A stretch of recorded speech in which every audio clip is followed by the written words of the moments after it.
Welcome to In My Bag with Backpack Jeff, Season 1, Episode 1. I got a special guest with me here today, Mr. Rello Beats. Rello is an engineer, he's a producer, he's a business owner, he's a father, he's a future husband to be. Thank you, man, for joining me. I appreciate you, man. It has been... Yes, sir. Yes, sir.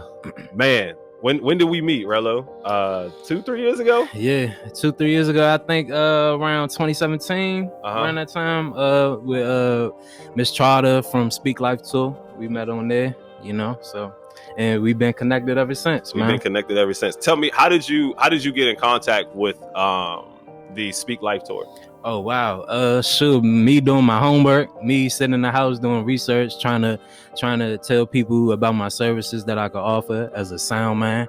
So I ran into her page, and I hit her up. I told her what I do, you know what I'm saying? And she responded back and told me to come to one of her shows, and I showed up with my equipment, and it's been a wrap since then. It's been a wrap since then. Yeah, no, absolutely, man. That is fantastic. So you said you were pushing out what it is that you do and the things that you do. Tell us a little bit about what it is that you do. I mentioned in the opening that you're a producer, engineer. What exactly does that entitle?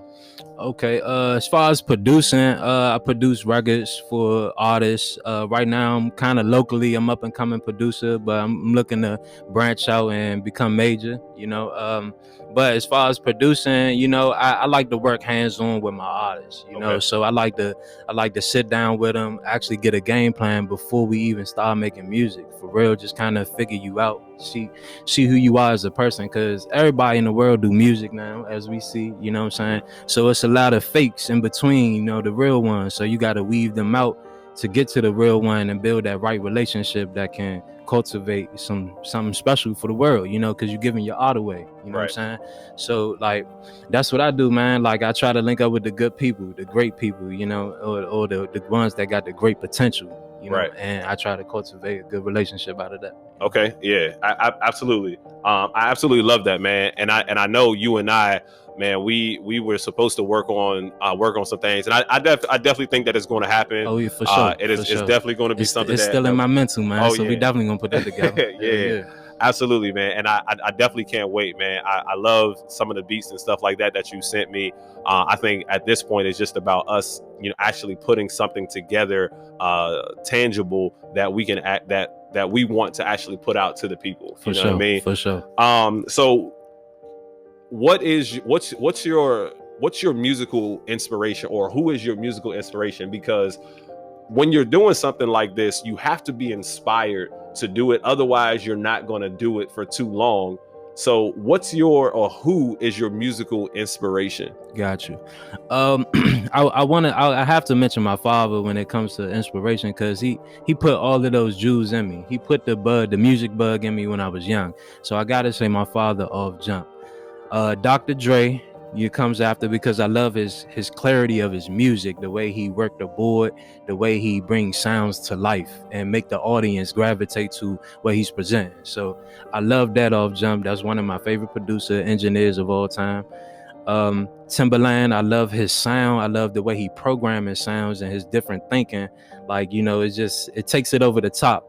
I love what he did with Aaliyah, with Missy, with even joints with Jay-Z he did, you know what I'm saying? Right. There was a little sneaker joints in there, but yeah, like the way he made Jay-Z sound on a different type of beat, that it was cool to me, you know what I'm saying? So I love it, and that's I like the new generation too, of course, like mixed by Ali. Like I really want to work with him and the whole TDE camp, you know what I'm saying? Okay. I really want to get in with them for real. Like I like where they headed, and of course that's another extension from Dr. Dre and that West Coast vibe, you know what I'm saying? I guess I'm just messing with the West Coast, I don't know, but like, man, I definitely want to work with them though. Yeah, you know what, and that's funny that you said that, because that was my next question. Who is it that you would like to work with? So you kind of gave us an idea of some people on the West Coast that you would like to work with, and the reason that you would like to work with them, man. I think that's inspirational, and you have to have those goals of people that you would like to work with, man. For sure. And the reason being, like, even with this podcast that I'm doing, there are people who I would love to interview on this podcast who are quote unquote I would consider them a stretch goal. You know what I mean? Right. Because they're not someone easy to get in contact with. But if I did get in contact with them, it would be like, yo, I know I have something special, and I know I'm going somewhere with this, man.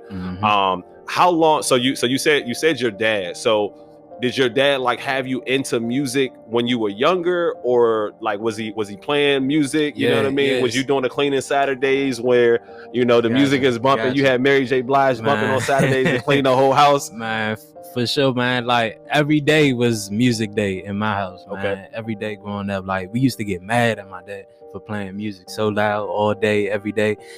Some nights we couldn't even sleep because he just downstairs vibing, you know what I'm saying? And I didn't understand it as a kid, but I still was the look, because I'm the youngest out of my siblings or whatever. Well, actually it's just me and my brother, but I'm the youngest. And I always was like gravitating towards that, like, what dad playing, what's this, what's that, just wanted to be in the mix of things, you know what I'm saying? So my house was the music house, man. Like he played music all day, every day, and I just fell in love with the music. He was actually a local DJ, playing music for family, friends, stuff like that, functions and stuff, you know what I'm saying? We used to have a lot of house parties and all that back in the day. So, that's all my family did was party. You know what I'm saying? So he provided the music, like, you know what I'm saying? He'll have me and my brother packing suitcases full of CDs or vinyl records and stuff that he could play for the party or whatever, you know what I'm saying? Had to write his little initials on the joint, AV and stuff, like, you know what I'm saying? So yeah, I remember all that, man. So he definitely planted that music bug. Okay. Who was the first artist that you worked with? The first artist I worked with. Do you remember the first artist? Yeah, I do. When I was younger, like probably like I say like middle school or something like that.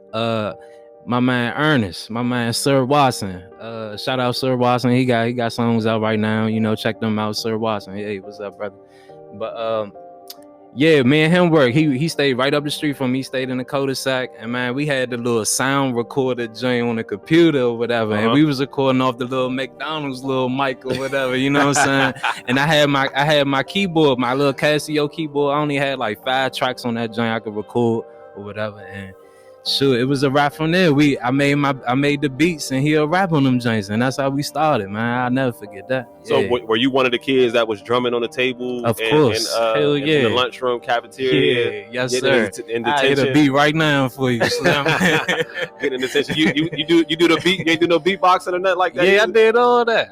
All that, yeah. Like, man, I still get in trouble to this day with people, bro. Like, just beatboxing, making noise in the house. Like, my whole life growing up, everywhere I go, I'm beating on the table. I remember like being in my grandma's house, my grandmother knocking on the joint downstairs on the floor, like, hey man, stop beating, you know what I'm saying? All my family, my mom, my dad, like, man, stop beating everywhere you go, you beating. So I guess I'm a producer, Producer, okay. So you have two kids, right? At this point, congratulations to you on that. You talked a little bit about some of the things that you were doing when you were a kid. Do you see a little bit of you and any of your kids in terms of beating and drumming, banging on stuff, pots and pans? Yeah, my son is like a replica, like a clone of me, man. He look just like me. He do everything just like me. He walk like me. He talk like me. He do everything like me right now. He beat on the table just like me. I be having to stop him from beating on everything he touch and pass by and stuff like that. So it's fun, man. It's fun. It's fun. Okay. Are you getting him a drum set? He actually has a drum set already. How old is he? Man, he's 5.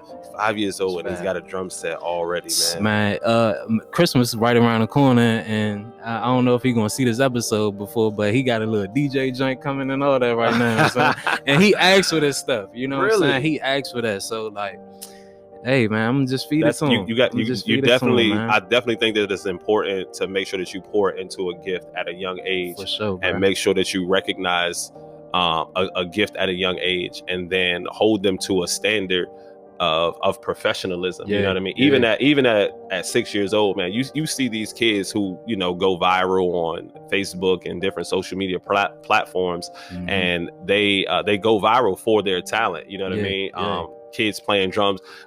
You're never too young to tap into your gift and what it is that you feel like you were created and brought here to put out into the world, man. For So sure. definitely, For you know, sure. I commend that. I respect that, man, what you're doing as a father and recognizing his gift and then investing in that gift. Yeah, You know what I yeah. mean? That's definitely For huge, sure, man. I put a lot into my kids, man.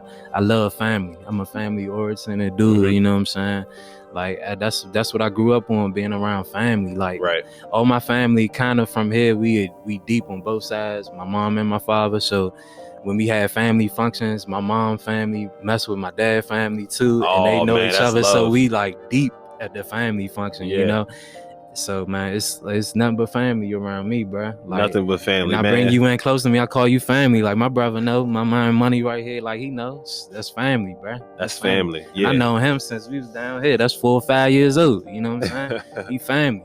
Yeah, no, that's beautiful, man. And that's one of the things when I first met you, I met your girlfriend at the time, and I like right away I can tell. I was like, yo, their bond is strong, their connection is strong. I met your son that day as well, because he was at the speakeasy thing that running day. around. Definitely running around. And man, it was good just to see you all, and you and I had a conversation. A couple of conversations in terms of like at that point I was single, and you know I was like, man, I'm waiting or trying to find my person, you know what I mean? And the one thing that I'll always remember, bro, that you told me is that you'll find your person when you're not looking for her. Stamp.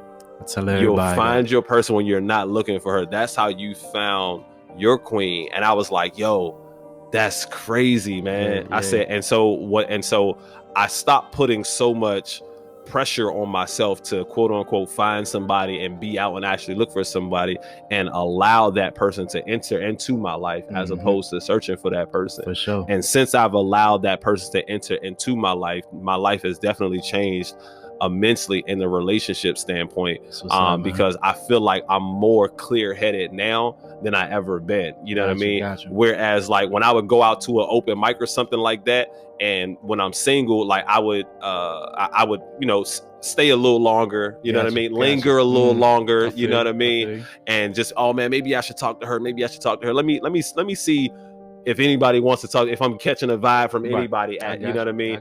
But now that I don't have to worry about that, I'm more focused on when I go out, I'm taking care of business, I'm handling what it is that I got to handle. And then once the show is over, once the event is over, I'm in professional mode. I'm shaking hands, kissing babies, and doing what I have to do. And then I'm leaving. And the reason being is because I'm more comfortable in myself. I'm more comfortable in my relationship, you know, status right now. And so, man, that was one of the things that I will always remember about you is when you said that, man. Appreciate so that, man. I appreciate you for telling me that and allowing you know, that to kind of essentially bless my life, man, because it really did. That's what's up, bro. That's what's up, man. And I greatly appreciate that. With that being said, how do you balance, you're a business owner, you're a father, you're a future husband to be, you're an engineer, producer, you know, you go out and you're working shows. How do you balance all of your responsibilities as a man? Man, that's a hard one, man. Every day is a new day, honestly. Like you gotta make a schedule. First and foremost, you have to have a schedule. Like that calendar in your phone, hey, you have to use that joint. Like it's no way around it. If you don't use that calendar, it needs to be a calendar in the house posted somewhere.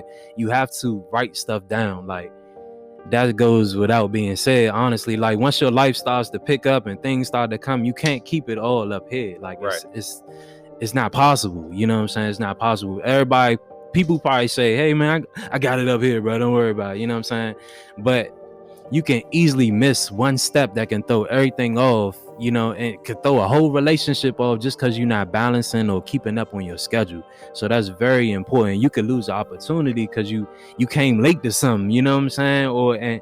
And as an entrepreneur, like, I need all my opportunities, you know what I'm saying? Like I can't afford to be late to something and somebody, man, nah, I can't deal with him, man. Let's find somebody else. Like that's taking food off of my table for my kids, my family, and all of that. So I be real serious about scheduling things, and that helps me balance, you know, and also communicating with your partner or whoever you're dealing with, you know what I'm saying? Even if it's not your significant other, just business relationships, period. You know what I'm saying? You have to have communication in those relationships, or otherwise it doesn't work. It's not going to work at all. The other side is going to feel some type of way, and you're going to feel some type of way, and y'all either going to split ways, you know what I'm saying?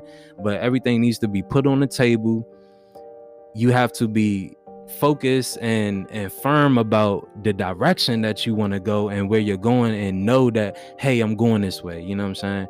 And I feel like things will start to balance out in a way, you know what I'm saying? And it's always the man upstairs working too that's going to work things out in your favor, but you got to take that step forward to let them know, like, hey, I'm working this way, you know what I'm saying? So right. you know, like, I feel like every day is a new day, man. Every day is a new day, bro. So yeah, absolutely, man. I think I definitely agree with you on that point where you talked about making a schedule. I think that's so important, to make sure that you have a plan laid out in terms of, you know, I have to make sure I take care of my duties as a husband. I have to make sure that I take care of my duties as a father. And that's one of the things that I made sure that I do is with my daughter.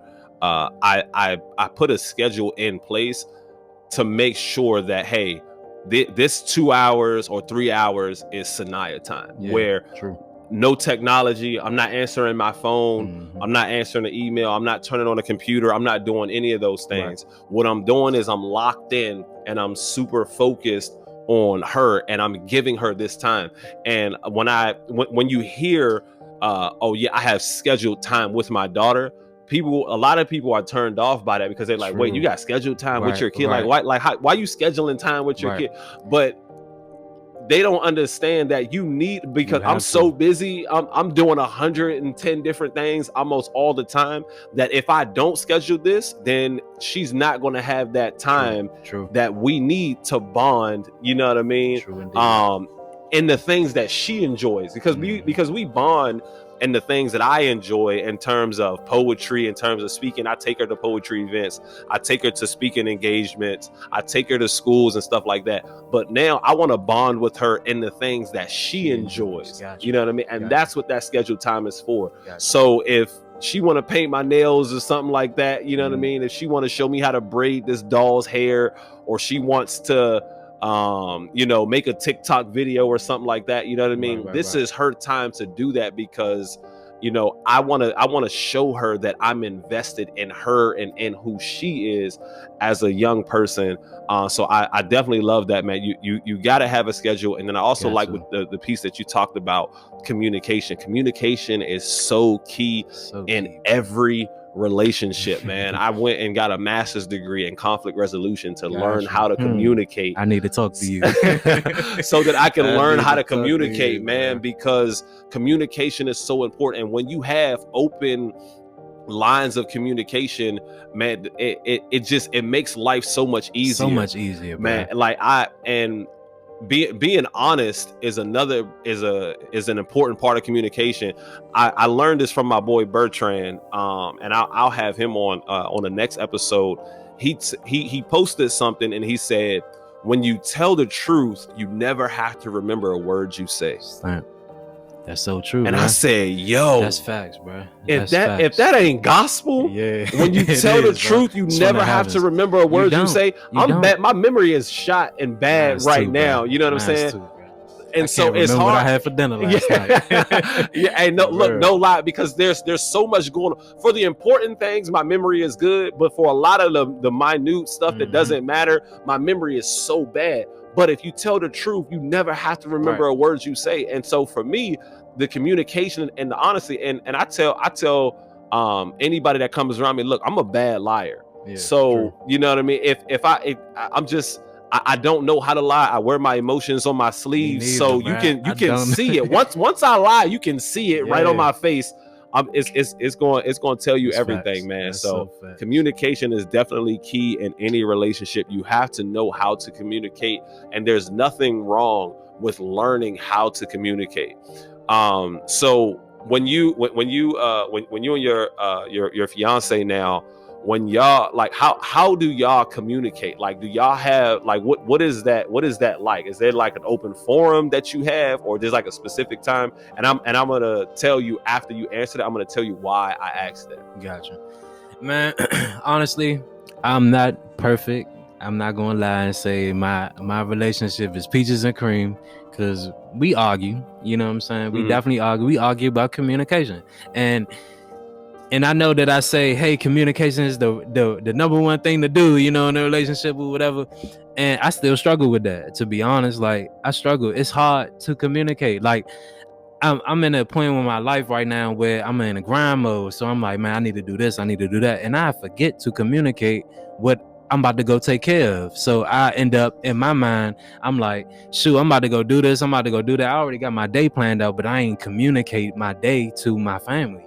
You know what I'm saying? And then that becomes a conflict, like a big conflict, because you have to schedule that. You have to use the schedule. You know what I'm saying? You have to communicate about your schedule. You got to communicate about everything that you do when you're in a relationship. And my girl loves to communicate. You know what I'm saying? She wants to know. She wants to be a part of everything that I do. So I got to communicate. You know what I'm saying? That's what makes her happy. And that's what overall, that's what's going to make all of us happy in a relationship. You know what I'm saying? Because I don't want her mad about something that I'm doing, because I ain't going to go out and perform right. You know what I'm saying? Right. So like, it's like, shit, like I need the house to be right before I leave this joint, Mo. You know what I'm saying? Oh my God, tripping when I get outside. You man, know what I'm saying? Like, dude, that is so key in performing. When the house not right, the chances of you performing well are slim to none, man, because you're thinking about everything else other than what you need to be thinking about, which is this performance, which is being the best engineer, sound tech that you need to be, man. I'm super with you, and I know that from being an athlete. Gotcha. When things are not good at home, and you out there and I'm playing wide receiver, and I'm running a route, or I'm trying to make a shot or something like that, and I've got 100 other things on my mind, man, that is so important. Yeah, man, for sure. But I asked you that question because I'm beginning the process of writing this relationship book called Trust Walk.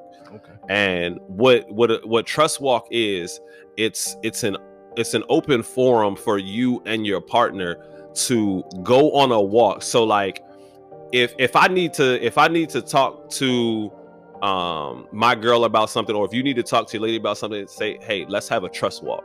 Gotcha. And basically what it is you go for a walk, and you have open communication, open dialogue about whatever it is you feel is on your mind. Now, this is it's a judgment-free space. It's a caring space, and it's a space where you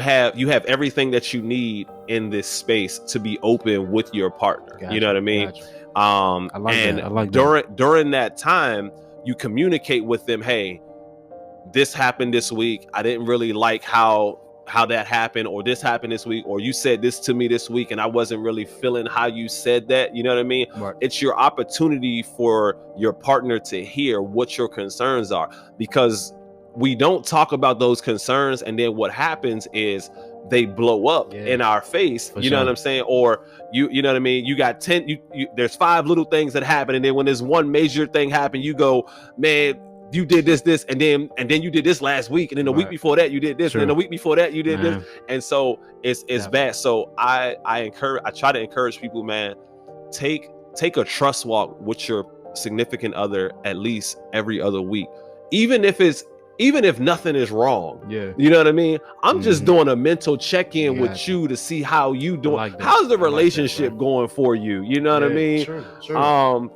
Just to make sure, and I promise you that will save you so many arguments or so many disagreements, because you're nipping them in the butt before they become a problem. You know what I mean? And so definitely, I'm in the process right now of writing a book on relationships called Trust Walk. Another thing that I encourage people to do, especially people who have families, and I got this from a mentor of mine. His name is Ame Alaquiva, and him and his family, they do something called Thoughtful Thursdays, where on Thursdays they spend an hour with each other as a family, no technology, they are it's the family, it's sort of like Trust Walk, but it's the family's opportunity to say, hey, I want to accomplish this. This is how I'm going to do it.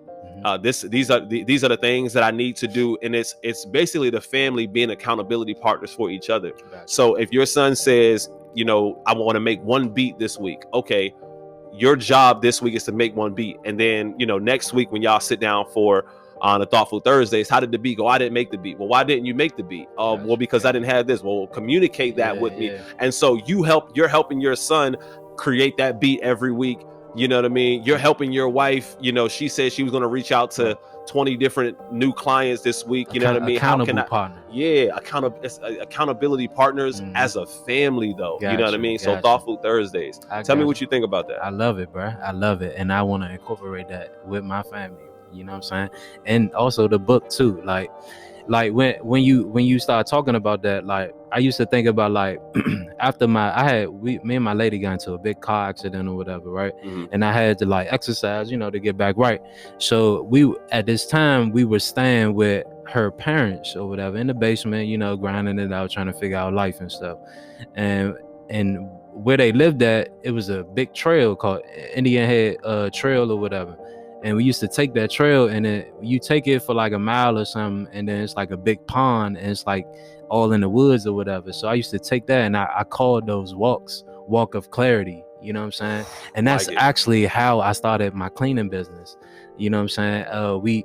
We started walking the trail, and I used to walk this trail for Walks of Clarity. You know what I'm saying? And I have thoughts that come to my brain, bruh, and ideas and stuff, and I just started putting them together. Me and her, we just started putting it together, and then we came up, what do you think about a cleaning business? We did that on the walk. You know what I'm saying? Wow. And it actually came in fruition. You know what I'm saying? So like I advise everybody to take walks. Just take a walk, bro. Like man, really, like a walk. Trust walk. And that's how you started the cleaning business? That's how I started it, bro. That's where the thought came from. And then we, of course we sat down like, all right, let's get this done. You know what I'm saying? But like, that's where it came from. Just Walks of Clarity. Even ideas for little certain stuff that I do out of my life, or ideas, the idea that I had for you, bro. Like with, you know what I'm saying, the motivational speaking project that, we want to put together and stuff like that. Like that idea came from me walking. You know what I'm saying? Like, man, how can I be different? What can we do? You know what I'm saying? I'm not going to say too much because we trying to still put the idea together. Absolutely. You know what I'm saying? But like, that's where it came from, bro. A lot of stuff, man. I think about a lot of business ideas, marketing plans, stuff that we can elevate the business. You know what I'm saying? I think about all that on my Walks of Clarity. That's amazing, man. So you said you have a cleaning business.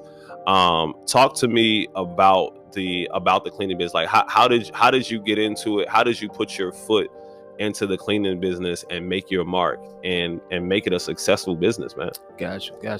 So we're located in Charles County, right? Okay. Charles County down there, Indian Head. We service all DMV area. We all over. Reasonable Cleaning. Google that, y'all. Reasonable Cleaning. You can look us up. Reasonable Cleaning LLC on Instagram, Facebook. My number with the business number is 301-684-4212. Say it twice. It's 301-684-4212. Look us up, man. What kind of cleaning services do y'all offer? We do residential and commercial. You know what I'm saying? So we do carpet, we do windows, we clean everything, honestly. Like, just call us. We clean everything, man. Okay. So but how that started, how we got into that is just like we basically, man, just sat down and of course thought about the plan, thought about everything, and we started putting into action. So we wanted to understand like how that business runs, you know what I'm saying? Because obviously everybody kind of know cleanliness, you know what I'm saying? You got to have some type of cleanliness skill to you or whatever growing up, Well, some people do, but not everybody knows that. You'd be surprised how many people didn't know how to wash their clothes when I went to college, man. I go into some people's houses, bro. Like, y'all living like this for real? But, but man, like, so we started going to networking groups, you know what I'm saying? We started there. So, and it was kind of weird for me because believe it or not, I'm not like the talking type of person. You're an introvert? I'm an introvert. Okay. I think I am, but I'm not an introvert with my friends or nothing. I don't believe so. Like, I mean, I am the quiet one out of the bunch, but you come talk to me, we gonna have a interesting conversation. We gonna get deep, or we gonna laugh about something. You know what I'm saying? So like, I just feel like I'm a cool person, not so closed off, but you just gotta come holler at me. Okay, so let me ask you this question. How do you and your lady go about managing the business now? Like, do you all have employees, or are you all going out every single day and working the jobs yourselves? So, like, to this day, like, and like me and my lady having these conversations now, like, what do we want to do for the business? How are we gonna keep this going? How are we gonna, get to the next phase of this? And so when I say like how I'm looking at it right now, it's like, do I want employees? I don't know. I don't know if I want employees in my cleaning business right now. You know what I'm saying? I honestly want to build the relationships with businesses in my area, and I have a team of people that I trust, and that can go take care of the job, and I pay them. You know what I'm saying? And because I don't want to be tied up into doing a lot of paperwork for something that I'm not maybe all the way into. You know what I'm saying? Right. Like, it's making me money right now. I want to keep the cleaning business going for my family and stuff like that, but I'm also an entrepreneur. Like, you know what I'm saying? That might not be the end of my journey. Like, I have so many ideas in my brain. Like, I could be doing other things too. You know what I'm saying? So if I could get some trustworthy people that I could depend on, and I could still build contracts and build relationships and stuff like that, I do that all day. Right. Yeah, no, that definitely makes sense. And it's difficult finding trustworthy people, people who are going to hold your business to the same standard that you hold your business to. For sure, bro. I know that was one of the lessons that I learned quickly in this, is that you have to be cautious of the people that you allow into your business. For sure. They can make or break it, bro. Man, I'm telling you, look, the very first person that I brought into my business as a motivational speaker and I wanted to bring on, man, she took $200 from me. Jesus. And I was happy that it happened with $200 and not $2,000. Yeah, true. I'm happy that I learned that lesson. We were working on a comedy show, and we were selling tickets for the comedy show, and I gave her some tickets to sell, and she's like, "Oh, well, what do you want me to do with this?" I'm like, "Well, just help me sell the tickets, right. And then we're gonna pay for the show."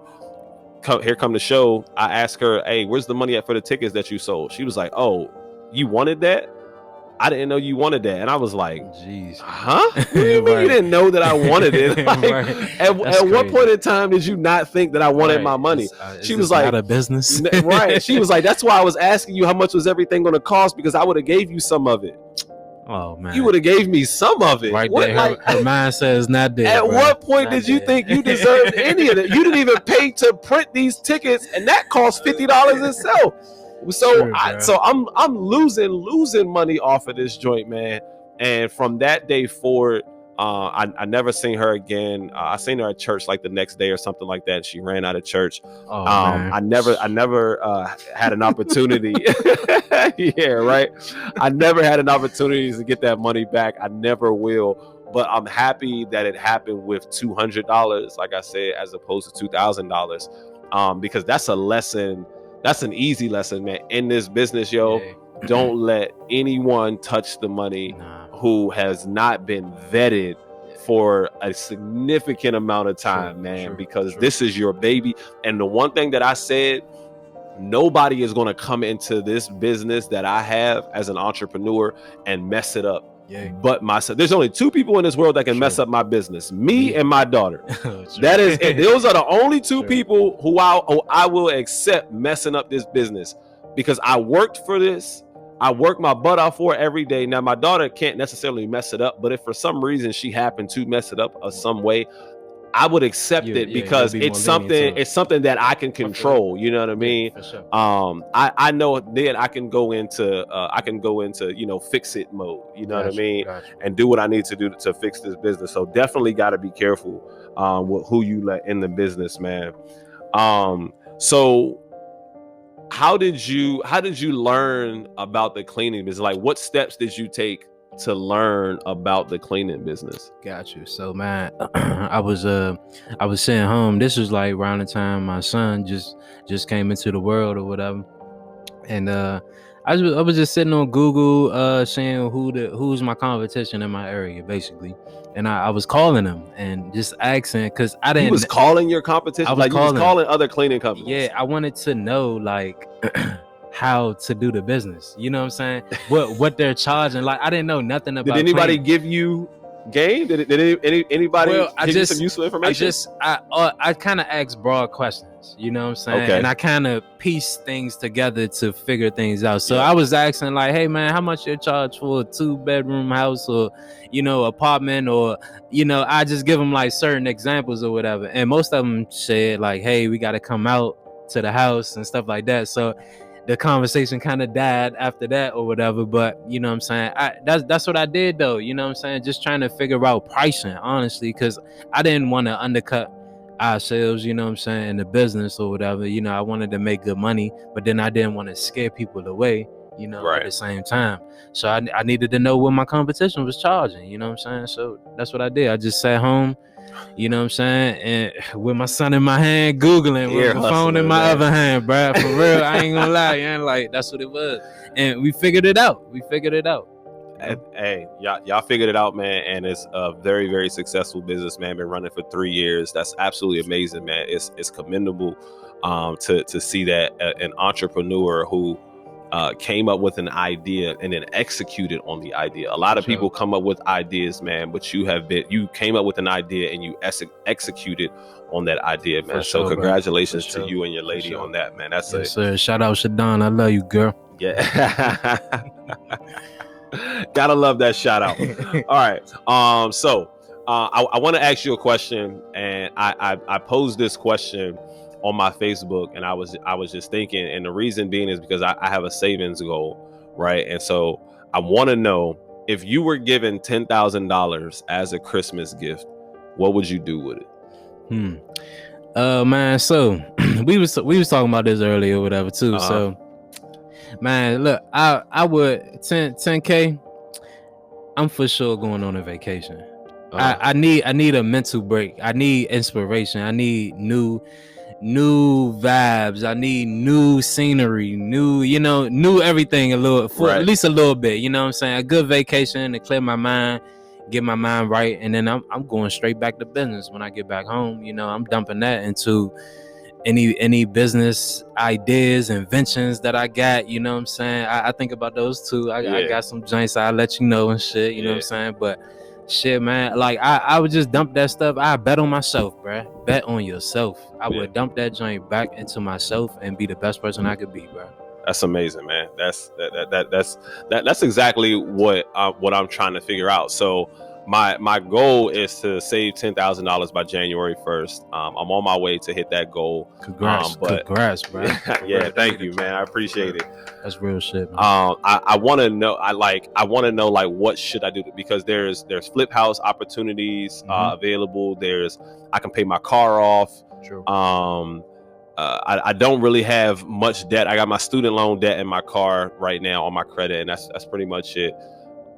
Excuse me. And I'm trying to figure out, like, what avenues can I take? And I just talked to a financial advisor just yesterday, you know what I mean? A little bit about, some of the ways that I can turn that 10K into 20K, 30K, 50K, you know what I mean? For sure. And so I'm just, finding out ideas from other people, like what would they do if they had that money. So I haven't landed on anything yet. I have a couple of other entrepreneurial type ideas that I think would be beneficial, like getting a car and putting it on Turo. You familiar with Turo? Yeah. The car rental app. So I listen to that's an asset right there. That's definitely an asset. Definitely turn that liability into an asset. Definitely can turn that liability into an asset. And so this dude that I know, I listened to the Social Proof podcast, and he had this guy on there from Atlanta, and he put a Tesla Model 3 on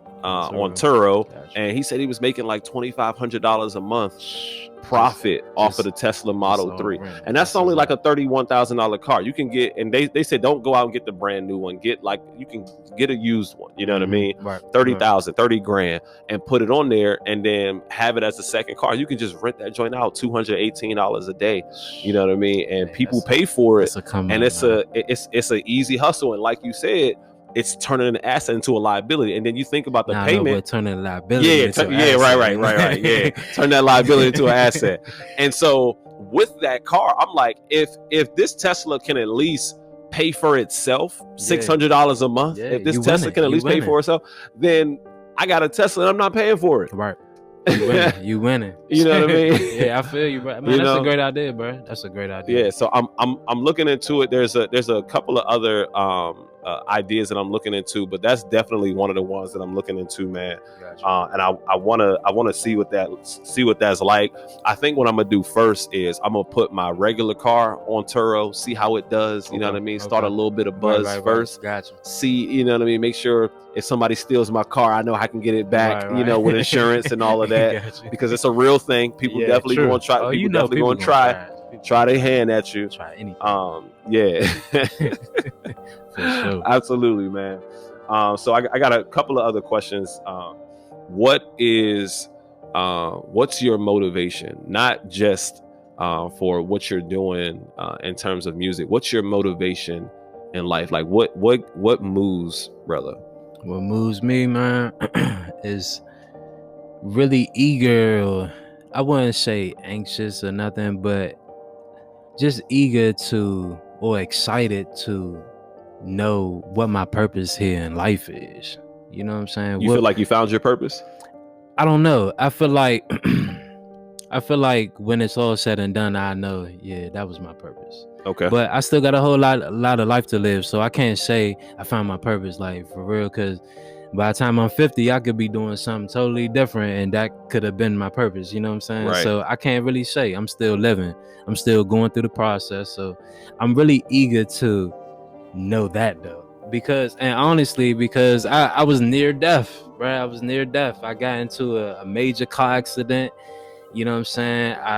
We could go into that if you want to. Yeah, that's a whole nother talk to me about that. story, Talk to me about that. What was how did the accident happen? And tell me how the recovery and stuff like that went. All right. Well, so this happened February 16th, 2014.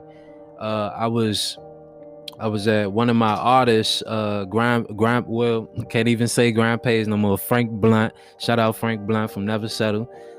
That's my record label, music group that we doing. I was at one of his shows at Getaway Lounge, and a bunch of family, friends, and stuff like that, and here, you know, in the club vibing or whatever. And we was throwing a show, and we left the show. Me and my lady, we left, got something to eat. It's probably like 3 o'clock. 3 a.m. or whatever. Going back home or whatever, and somebody hit us on 210. And when they hit us, they flipped the car over a couple times. You know what I'm saying? I actually woke up in the car, and the car was turned over. I was driving or whatever. It was turned over on the driver's side, like, wow. You know what I'm saying? So I woke up in the car like that, like leaning. You know what I'm saying? And all I could see was like a million cracks in the windshield. You know what I'm saying? And I'm like, damn. So the first thing I thought about was my lady, Shadonna. And at this time, I just had met her or whatever. You know what I'm saying? We only been together for about 2-3 months or whatever. I really ain't even know her like that, honestly. Right. You know what I'm saying? So, man, I woke up, saw the million cracks. I started reaching, because, mind you, the car is, you know, on the driver's side or whatever. So I'm looking up or whatever, and I'm hitting nothing but seat. Boom, boom. You know what I'm saying? And I'm like, Shadonna, like, you know what I'm saying? Like, what the fuck? Like, for real, honestly, in the back of my head, bruh, I thought I killed my girlfriend, bruh. Wow. You know what I'm saying? Like, and not me, like, per se, but I'm driving, you know what I'm saying? Somebody hit us, you know what I'm saying? This is going through my head, like, damn, my girl got thrown out the car. You know what I'm saying? That's what I'm thinking. You know what I'm saying? So after I hit the seat or whatever, I see a bunch of flashlights running over to the car, and it was the fire department or whatever. You know what I'm saying? And so you've been knocked out for quite some time then. So that's what I was getting from the story, that I've been sitting in this car or whatever, you know what I'm saying? And they like finally got on the scene when I woke up and shit, you know what I'm saying? So see the flashlights or whatever, and all they saying like, hey man, stay calm, we gonna try to pull you out, man, you're pretty trapped in the car. And at this point, I really not knowing what's going on, you know what I'm saying? I'm still not really comprehending what's really going on, you know what I'm saying? So like they ended up, like I remember hearing them with the chainsaw and shit like that, you know what I'm saying? And they had to cut me out of the car, you know what I'm saying? Wow. I was trapped in that joint. But when they pulled me out of the car, that's when I knew like shit is fucked up, really, you know what I'm saying? So like that I didn't even know this shit when I woke up in the car, you know. I didn't know that my fucking, sorry for cussing, you know what I'm saying? I didn't know that my hip was broke. I didn't know that my pelvic was shattered. I didn't know that my spine was ruptured. I didn't know that shit. You feel me? The only thing I was worried about was what the fuck happened? Where the fuck is my girl at? And I'm looking for her now. You know what I'm saying? Like, what's going on? So they pulled me out of the car and I felt that shit, bro. I felt my legs wobbly collapsed on me, you know what I'm saying? I felt all of that, bro. Like they pulled me out and I started screaming. I was like, you know what I'm saying? Like really feeling that shit. And of course me going in and out, you know what I'm saying, in and out of consciousness, you know what I'm saying? I can hear the helicopter coming and it land right by me, you know what I'm saying? And they rushed me. They had, I remember they put me on the gurney or whatever, and I remember them passing me, and I'm just looking up in the moon, bro, like what the fuck is going on right now, Mo? What's happening, bro? And I think it was like a full moon that night, bro. I ain't gonna lie to you, bro. Like it was, you know what I'm saying? It was a crazy night, bro. Yeah. Like, you know what I'm saying? So I remember like it was cold as shit that night too, bro. You know what I'm saying? And I'm just seeing my breath go out of me. You know what I'm saying? I'm looking at nothing but moon and stars, and I hit a helicopter behind me. So I remember them putting me in the helicopter, and I blacked out. I blacked out after that, and I woke up in a hospital 2-3 days later. You know what I'm saying? Wow. But 2 or 3 days later. Oh my gosh. Man, man, when I woke up though, the doctor was asking me, hey, do you know your name? You know what year it is? You know what time it is? You know what day it is? And I still thought it was that Sunday that we were at the club, you know what I'm saying? Right. And whole time it was like a Wednesday though, you know what I'm saying? Jeez, it was a Wednesday, man, when I woke up. But man, like honestly, y'all, like when that period of time that I was in a coma, you know what I'm saying, or sedated, whatever I was going through, bro, I experienced new life in a way. You know what I'm saying? Like I experienced some shit that I really can't explain, Mo. To this day, I get choked up in my words and shit. Like I can't really explain what happened, Mo. Mm-hmm. You know what I'm saying? And I don't know, I really don't want to go that deep right now, bro. You know what I'm saying? But man, like, you know what I'm saying? I really experienced some shit, and this how I know like it's way more to life than what we see when we wake up. You know what I'm saying? Go through our daily day or whatever. You know what I'm saying? Right. It's way more to life than that, bro. You know what I'm saying? But I can share this with you, Mo. In that moment, when I was unconscious, I had to fight for my life. I physically fought for my life in that joint, bro. Like, all right, fuck it. You know what I'm saying? This is a story, bro. Like, I'm in this room, right?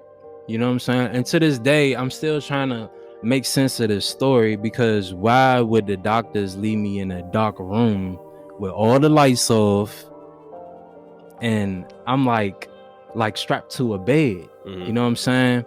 And this is facts, bro. This is facts. Like, this ain't no like make believe shit. This ain't no trying to hype it up or nothing, bro. This shit really happened to me, bro. And I can't really tie it all together. It probably makes sense when I get older, you know, start experiencing more life or whatever, you know what I'm saying? But I was strapped to this bed, and when I woke up, I didn't know that I was strapped to the bed. So I go to get up like a regular person would get out of the bed, and I couldn't get up. I felt the straps on me and shit, you know what I'm saying? And when I felt the straps, I looked across the room and I could see a red, bright exit sign. You know, like them, and when you be in the building and you see the little exit joint, the red joint or whatever. It was that, but that joint was highlighted though. That joint was like, boom, that's your exit right there. You know what I'm saying? So when I got up, I started like, hey, like I don't know, bro. Like I was like looking for the doctors. You know what I'm saying? I was looking like, young, this shit crazy, bro, because I was conscious. You know what I'm saying? But I wasn't though. You know what I'm saying? Like I was in another fucking world, bro. Like I ain't. So that was a dream to you when that was happening. It was a dream. But this dream was like a real experience though, okay. You know what I'm saying? Because I woke up with that shit in me. Like, yeah, this shit happened. You know what I'm saying? So like, man, like, so I wake up. I try to move my arms. I can't move my arms. I'm strapped and shit. I look over to the exit sign. I see the exit. And then right then and there, like God was telling me, fight for your life. Right now. Fight. So I did, bruh. I fought for that joint. I couldn't do shit with my arm, but I screamed, Mo. And the way that I screamed, bruh, it wasn't a human scream, Mo. It wasn't, bruh. I was something else. I was really fighting for my life, bruh. Like that animal that's in you, bruh. Like that shit really came out of me, Mo. Like I really experienced that shit, bruh. That shit scared the fuck out of me, Mo, because it wasn't like, it was like, it was different. Not demonic or nothing like that. You know what I'm saying? It was different though. It was like, do you really want this shit? Let me see how bad you want your life, Mo. Cause I think that, you know what I'm saying? Like, I don't like, bruh, like, man, it get deep, bruh. It get deep on me, bruh. It definitely this shit sounds touched like me, it, Mo. man. Like real shit. Cause my girl was right next to me, bruh. What happened? Like, did you eventually find out what happened to her? All right, yeah, so I'm about to tell you. So she told, like, when we finally got recovered and stories start coming out and stuff, when we in the hospital and back home and shit, you know what I'm saying? She was telling me like, hey, you know what I'm saying? When you were in the hospital, man, like, you know what I'm saying? The doctors was like, you were basically gone. You know what I'm saying? I had to get 2 blood transfusions to even keep me alive, bro. Wow. You know what I'm saying? Like I had a main artery, you know what I'm saying? I had a lot of internal bleeding, basically. I had a lot of internal bleeding and shit. And they remember, Shadana remember, you know what I'm saying, the doctor saying like, hey, we got a kid that's dying on the table, man, get him something, you know what I'm saying, get on it. Like it was a lot of chaos going on and shit, you know what I'm saying? That shit was really scaring her. She thought I was gone, you know what I'm saying? Right.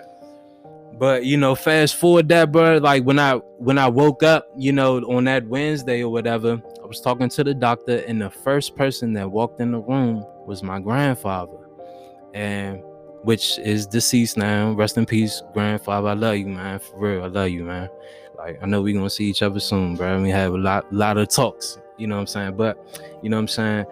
He walked in the room, and all I did was just bust out and cry, Mo. I just cried and just told him I was sorry. I was sorry, bro. Like I apologized for everything, and I couldn't stop crying. I couldn't stop crying, bro. Like everything released out of me, bro. Like wow. I couldn't stop that shit, bro. And he probably, you know, I don't know what he was thinking about it or nothing like that, but I was just telling that granddad, I'm sorry. And you know, I don't see my granddad every day, you know what I'm saying, like that or whatever, but for some reason I was just telling him I'm sorry. I apologize for everything I did, you know what I'm saying? And I couldn't stop crying. And, you know, fast forward, you know, just life happening to me and whatever, you know what I'm saying? But, man, I learned a lot about that experience, bro. And that drives me to, you know, back to the main question that you was asking me, like my purpose, you know what I'm saying? Like, and at that time I was 22. I just turned 22. You know what I'm saying? This happened in February. My birthday is in November or whatever. So I just turned, you know, 22 or whatever, you know what I'm saying? So young, and I ain't do none of this stuff. I was working at a job that I ain't want to work at, Virginia Hospital.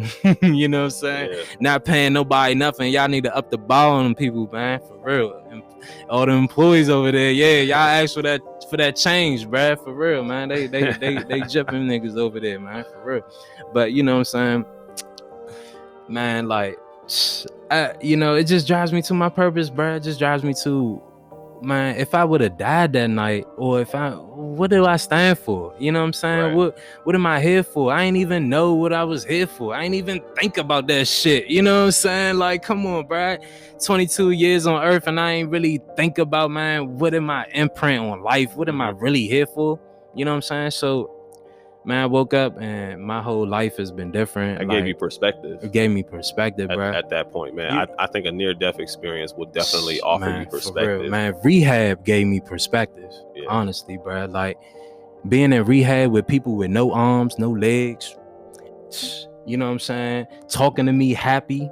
You know what I'm saying? Right. Like, hey, bro, like, I can share this story with you, bro. Like, a dude came in, I guess he was in the rehab or whatever, you know what I'm saying? I'm bad. I don't want to go ahead, you good. You know what I'm saying? Like, dude was in the rehab or whatever, came up to me. He was talking to everybody. I guess he was like a person coming back, got better or whatever. And he just coming back to say what's up to the doctors and stuff like that.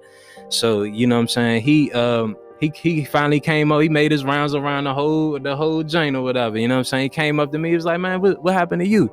I was like, and I'm all sad, depressed. I'm in a wheelchair at this point. You know what I'm saying? I'm all sad and depressed. And I'm like, man, I got into a car accident, man. Somebody hit me or whatever. He's like, man, you all right, brother? You all right? You gonna be all right? You see me? He started knocking on his legs, bruh. He go like this. Them joints all hollow, bruh. Legs hollow. Wow. This nigga looks regular, Mo. You would see this nigga in the grocery store, you be like, regular nigga, you know what I'm saying? But got hollow legs, bruh. And then dude start kicking, jumping. He was like, look at me, man. I'm good. You know what I'm saying? I forgot what he told me what happened to him, but he did share his story with me.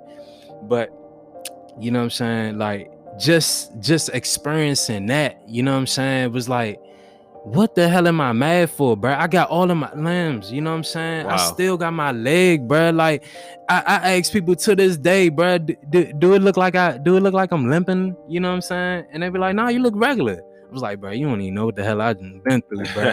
I could show you a motherfucking incision on my leg from my hip to my knee, bro, where they had to do 2 surgeries on me, bro. You feel me? To replace my hip bone, bro. You know what I'm saying? Like, wow. The doctor told me I wouldn't have no kids, my nigga. You feel me? I ain't had no kids when I was 22, bro. The following year in 2015, I had my son, bro. You feel me? The doctor came in the room, told me and my lady, bro, I don't think Mr. Vaughn is gonna have kids. Like, when you have a shattered pelvic, you know, you damage that area down there, you know what I'm saying? You 9 times out of 10 people don't come back from that. Boy, my whole fucking life went downhill from there again, bruh, in the hospital. You feel me? Like, my whole shit was shattering in front of me, bruh. You know what I'm saying? And man, hey, I'm here. I get two beautiful kids. You hear me? You know what I'm saying? Like, man, fuck what the doctor's saying. Put your faith in God. And that's what the fuck I did, bro. Like, I was at home putting my faith in God, Mo. I had time to relax and understand life. Right. You know what I'm saying? And I'm blessed for it, bro. I'm blessed. It was a hard time, but I'm definitely blessed for that shit, bro. That's amazing, man. Congratulations to you on your recovery, man. Congratulations on the 2 blessings that you had after such a major life altering incident, man. For sure. And I can imagine that definitely offer perspective, man.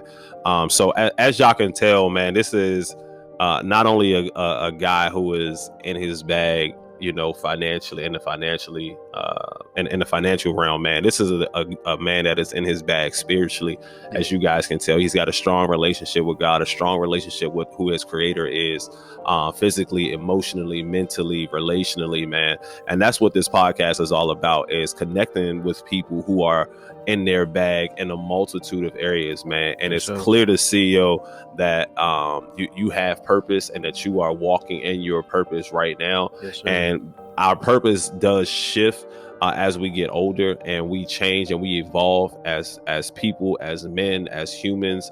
And I think that, man, wherever your journey leads you to, man, I know you're going to walk into that gift or that purpose, you know what I mean, with intention. And be intentional with what it is that you're going to accomplish. That's a big word in my vocabulary right now, man. In my mental, intentionally, bro. That's what I teach my son, like, because sometimes my 5-year-old, you know what I'm saying, he kind of, he be a 5-year-old, you know what I'm Right. saying? He walking around the house doing this, he'll drop that on the ground, do this, do that. And I'll be like, Zai, be intentional about what you're doing. Know what you're doing. Do it on purpose. Do it on purpose. You know what I'm Right. saying? Like, know what's going on. If you know what I'm saying? Like, I know you're gonna make mistakes. I mean, he's 5 years old, but I'm trying to groom him into like, be intentional about whatever you do. You know what I'm saying? Be intentional. Like, I know things are gonna come naturally, and you know, hey, this just happened or whatever. But still, have a focus point on being intentional. You know? Yeah, no, absolutely, man. That's amazing, man. Again, I appreciate you coming out, man. I appreciate you coming out and rocking with me, man, on this podcast. Yo, it's been an amazing conversation, man. I've learned so much from you, man, and definitely, like I said, the one thing that I'm always going to take from Rello is that when you're not looking for your person, that is when you will find your person, man. Sure. And I will never ever forget that, man. Law of attraction. Yeah. Law of attraction. Hey, I live off of. Hey, absolutely, man. You know what? I watched that. I watched that movie. I read the book. I think I got the book back here somewhere. Secret. Yeah. Oh yeah. Gotta have the Secret. Me that book in like 10th grade, and I was like, man, I wish I would have had that book in like the 10th grade. Everything would have made so much more sense. I didn't understand it though. I didn't understand. My really? Mom gave me, she walked in. I remember this day like it's yesterday. She walked in my room and she was like, "Terrell, read this." And I was like, "I'm not reading that, Mom. What is this? The Secret." Like, honestly, I thought it was like some like. What's that joint? Terry McMillan books or whatever. You know, back in the day, my mom had a bunch of them joints. Bro. Yeah. You know what I'm saying? Talking about little women problems. And, you know what I'm saying? I thought it was like one of them joints, like a little tea type shit. You know what I'm saying? Right. But nah, bro. Like, after I read the book, but I didn't understand it because I wasn't in that mindset back then. You know what I'm saying? But as I got older, I was like, damn, my mom planted a seed in me, bro, and I ain't even know. You know what I'm saying? Law of attraction happened to us regardless whether we fucking know it or not. You know what I'm saying? But once you get conscious of your law of attraction, you need to work on that frequency that you attracting to you. You know what I'm saying? So that when I started getting conscious with it, I was like, all right, man, let this shit work. You know what I'm saying? And when the cleaning business came, my production, doing sound, you know what I'm saying? Like, it's a lot of stuff we ain't really touch on, but you know what I'm saying, man? Like, all of that shit is all law of attraction, bro. All of it, man. That's amazing, man. That's amazing, man. I'm super happy for you, man. Like I said, we're definitely gonna have you back on, man. Like you said, we're only scratching the surface of who you are, of the conversations that we're gonna have, man, of the things that we're gonna do. Like I said, I know you're gonna continue to stay in your bag, man. Yes, sir. I'm happy for you. I'm proud of you, man. Definitely gotta let me know when the wedding is, man. I definitely want to make sure that I am there. All this COVID, messing us up. All this COVID is definitely messing up a whole lot, man. Yeah, absolutely, man. Can continue to take the walks of clarity, man. I think that's an amazing thing that you did, and I can appreciate the what you've been able to think about during those walks, man. And for me, those walks are definitely something that I have used to kind of help propel me and push me into doing this podcast, putting everything together for this, and doing all of the things that I do as an entrepreneur, man. Right. So I appreciate you taking the time, man. I'm happy to have you, man, as a friend. I'm happy to call you brothers, to call you family, man. This has been In My Bag with Backpack Jeff. See y'all next time.